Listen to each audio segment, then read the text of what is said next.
ससा आणि कासव. कोणे एकेकाळी एका घनदाट जंगलात 3 मित्र राहत होते. लांडगा, ससा आणि कासव. ते रोज एका ठिकाणी भेटत असत. लांडगा आणि ससा सगळ्यात आधी पोहोचायचे, तर कासव नेहमी उशिरा यायचे. ससा नेहमी कासवाची चेष्टा करायचा. एक दिवस, अरे किती रे आळशी तू, माझ्यासारखा वेगात धावायला शिक. चला, एक धावण्याची शर्यत होऊन जाऊ दे. बघूया तुम्हा दोघात कोण जिंकतंय ते. ससा आणि कासवाने शर्यत मान्य केली.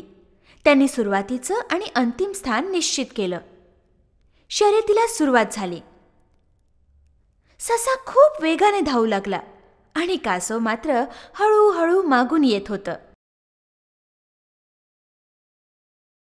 ससा खूप घाईघाईत जोरात धावत होता, पण कासव मात्र हळू पण अतिशय निश्चयाने, एकाग्रतेने आपला मार्ग कापत होतं.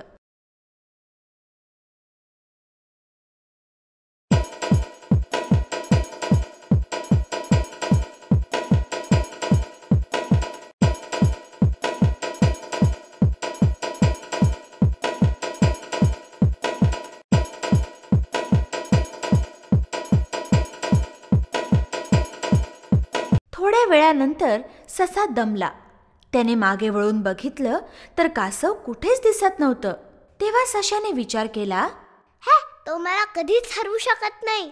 थोडा वेळ आराम तर करतो. असा विचार करून एका मोठ्या झाडाच्या सावलीत ससा पहुडला आणि आरामात झोपी गेला. थोड्या वेळानंतर हळूहळू चालत कासव ससा झोपलेल्या ठिकाणी आलं.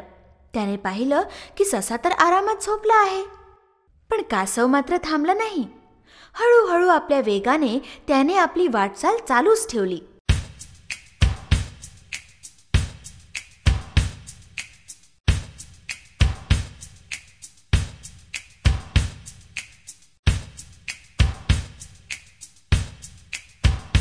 आणि शेवटी त्याने आपलं ध्येय गाठलं. सगळे प्राणी त्याचं अभिनंदन करायला लागले. शाबास, शेवटी तू केलंस तर. अरे पण ससा कुठं आहे? खूप वेळानंतर सशाला अचानक जाग आली. मागे वळून पाहिलं तर कासवाचा पत्ताच नव्हता. ते आळशी कासव तर कुठे दिसत सुद्धा नाहीये. माझ्याशी कोण जिंकू शकणार? ससा जोरात शेवटच्या स्थानाकडे धावू लागला. पण अंतिम स्थानावर पोहोचताच त्याला आश्चर्याचा धक्काच बसला. कासव तर तिथे आधीच येऊन पोहोचलं होतं. सगळे प्राणी हसू लागले. सशाने लाजेने मान खाली घातली. बघितलंस, तुझ्या गर्वामुळे तू आपलं ध्येय गाठू शकला नाहीस. कासवानं हळू का होईना पण एकाग्रतेनं आपलं ध्येय गाठलं आणि तो जिंकला. कधी कोणाला कमी समजू नकोस आणि कोणाची चेष्टा करू नकोस, कळलं? एकाग्रता आणि दृढ निश्चयाने कोणतेही ध्येय गाठता येतं.